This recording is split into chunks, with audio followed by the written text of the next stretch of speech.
Intelligence को हिंदी में क्या बोलेंगे? बुद्धिमत्ता। तो सबसे पहले समझे कि इंटेलिजेंस क्या है और इसका झगड़ा, जो इतना लंबा इतिहास हमारा है, तो झगड़ा कहां कहां से कैसे कैसे यहां तक पहुंचा है। सबसे पहले अगर आपसे पूछे कि इंटेलिजेंस क्या है और ये सारी चिंतन परंपरा क्यों पैदा हुई, क्यों इसके बारे में लोगों ने सोचना शुरू किया, अगर ये सोचें तो ये समझे कि जो मनुष्य का इतिहास है पूरा का पूरा, अगर आप उस इतिहास को गौर से देखेंगे तो मेरे ख्याल से मुश्किल से पिछले 10,000 साल का इतिहास ही मनुष्य का स्पष्ट रूप से दिखने समझ में आने वाला इतिहास है। आप थोड़ा सा सिंधु घाटी से और पीछे चले जाएंगे, अगर उसके पीछे कहाँ कुछ लिखित साक्ष्य वगैरह चीजें मिलती हैं, तो मोटा मोटा इतिहास कितना 5-6 हजार साल, और थोड़ा सा मोर बैकग्राउंड मान लीजिए तो 4 हजार और मान लीजिए 10,000 साल हो जाएगा। कितना लंबा इतिहास है। उसके पहले का जो संघर्ष है उसको बोलते हैं सारी की सारी स्पीशीज का संघर्ष। एक ऐसा समय जब मनुष्य मनुष्य जैसा बन चुका था, होमो सेपियंस सेपियंस बन चुका था, और थोड़ा और पीछे जाएं तो होमो सेपियंस सेपियंस के बनने से पहले का जो थोड़ा सा इतिहास है, जो होमो सेपियंस है, निएंडरथल है, ऑस्ट्रेलोपिथेकस है, वो जो सारा एक चेन चली आ रही है, एक बहुत लंबी प्रक्रिया में आज का मनुष्य वैसा बना जैसा आज दिखता है, जैसा हम लोग दिखते हैं। और इस लंबी प्रक्रिया के संघर्ष को अगर आप ठीक से समझेंगे तो एक बात आपको बहुत आसानी से समझ में आ जाएगी कि जो मानव था, मानव सबसे मजबूत नहीं था, सबसे शक्तिशाली नहीं था। मनुष्य से ज्यादा शक्तिशाली कई प्रकार के जीव जंतु हैं इस दुनिया में, और उनकी गणना करना मुश्किल है, इतने जीव जंतु हैं। और कुछ नहीं, हाथी तो है ही, भालू है, शेर है, चीता है, तेंदुआ है, डायनासोर एक जमाने में था, बहुत धौंस में था, मिट्टी में मिल गया। तो ऐसा हो सकता है ऐसे बहुत सारी स्पीशीज होंगी, जो सारी स्पीशीज हमसे बेहतर है। गैंडा है, मगरमच्छ है, इन सब के साथ अगर किसी मनुष्य की मुठभेड़ हो जाए तो मनुष्य पहले मुठभेड़ करेगा, फिर मुंह भेड़ हो जाता है, उसके मुंह में चला जाता है भेड़ बनकर, उसके बाद वो खा जाता है उसको। कौन पूछता है? इसके बावजूद इन स्पीशीज के सारे संघर्ष में जीता मानव ही। वो डायनासोर से भी जीत गया, शेर, चीता, भालू, इन सब से भी जीत गया, और जितने बड़े बड़े स्पीशीज थे उन सबसे वो ज्यादा सफल रहा। और इसका मतलब ये हुआ कि धीरे धीरे एक बात रियलाइज हो गई कि दुनिया में जीतने के लिए फिजिकल पावर नहीं चाहिए। अगर फिजिकल पावर से ही होता तो दिल्ली का सीएम किसी दंगल से निकलता, भारत का पीएम किसी अखाड़े में से आता। अखाड़े वाले काले कपड़े पहन के आगे पीछे सलाम ठोक रहे हैं, और जो व्यक्ति फिजिकली एकदम साधारण सी बिल्ड का है वो सीएम पीएम बन के घूम रहा है। इसका मतलब है कि फिजिकल बिल्ड या फिजिकल पावर पैरामीटर नहीं है कि कौन कितना आगे बढ़ेगा। मनुष्य के इतिहास में क्या हुआ कि जब मनुष्य 4 पैर से 2 पैर पे आया और धीरे धीरे जब उसका स्ट्रक्चर चेंज हुआ, होते होते उसका दिमाग थोड़ा बड़ा होने लगा, और इवोल्यूशन के प्रोसेस में उसका मस्तिष्क न केवल बड़ा हुआ बल्कि वो जटिल भी हुआ, कॉम्प्लेक्स हुआ।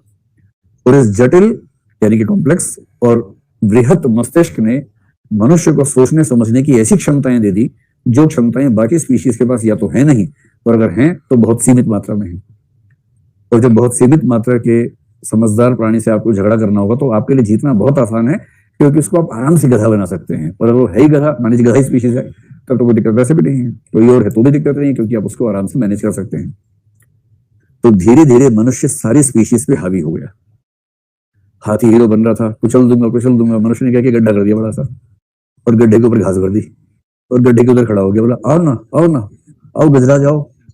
और हाथी पागलों की तरह ऐसे घूमता घूमता आ रहा है और गड्ढे में घुस गया। उसके बाद 4 दिन उसको भूखा रखा, और जब हाथी तड़प गया फिर उसको रस्सी से बांधा, ट्रक में लादा, दांत निकाले, उससे खिलौने बनाए, और उसके बाद हाथी को सर्कस में लगा दिया।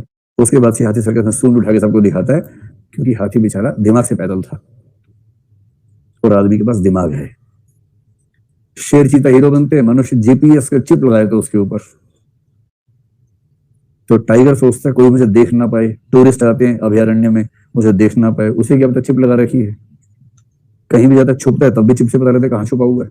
गाड़ी वहीं पहुंच जाती है, इसके अंदर छिपा हुआ, देखो देखो देखो। वो समझ नहीं पा रहा कि कैसे मैनेज करूं, क्योंकि उस बेचारे के पास उतना दिमाग नहीं है जितना दिमाग मनुष्य के पास है।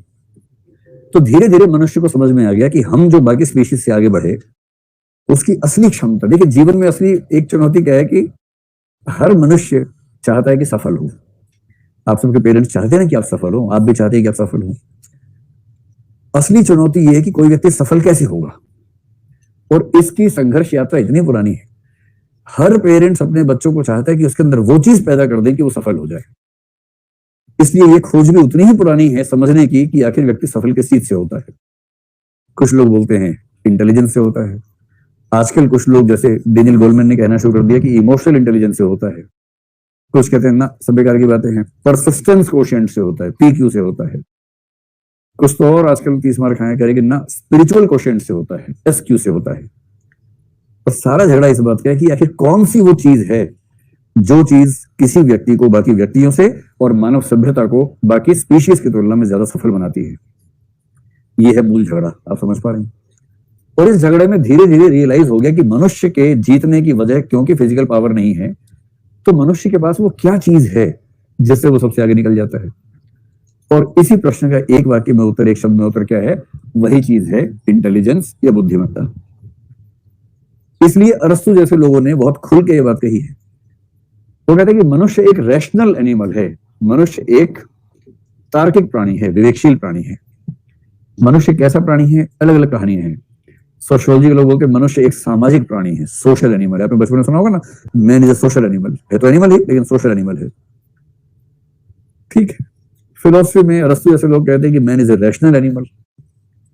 और इसलिए अलग अलग विषय के लोग अलग अलग व्याख्या करते हैं। सच बात यह है कि मैन न तो केवल सोशल है, न केवल रैशनल है, और न ही पूरी सृष्टि में केवल हम सोशल हैं, न ही केवल हम रैशनल हैं। एक समय के मूर्ख मानते थे कि मनुष्य के अलावा कोई सामाजिक नहीं है। बाद के समझदारों ने साबित किया कि मनुष्य जितना सामाजिक है, लगभग उसके आसपास की सामाजिकता मधुमक्खियों में भी है, चींटियों में भी है, और भी कई स्पीशीज में है। तो ये दावा खत्म हो गया कि मनुष्य अकेला सामाजिक प्राणी है, ये बात खत्म हो गई। तो एंथ्रोपोलॉजी के लोगों ने कहा कि सामाजिक तो बाकी स्पीशीज में है, लेकिन कल्चरल एनिमल केवल मनुष्य है, मनुष्य एक सांस्कृतिक प्राणी है। इसमें फिर भी लोगों ने कहा हाँ ये बात फिर भी ठीक लग रही है, क्योंकि सामाजिकता बहुत बेसिक बात है जो कई स्पीशीज में होती है। सांस्कृतिक एलिमेंट थोड़ी सी जटिल बात है जो शायद केवल मनुष्य में है।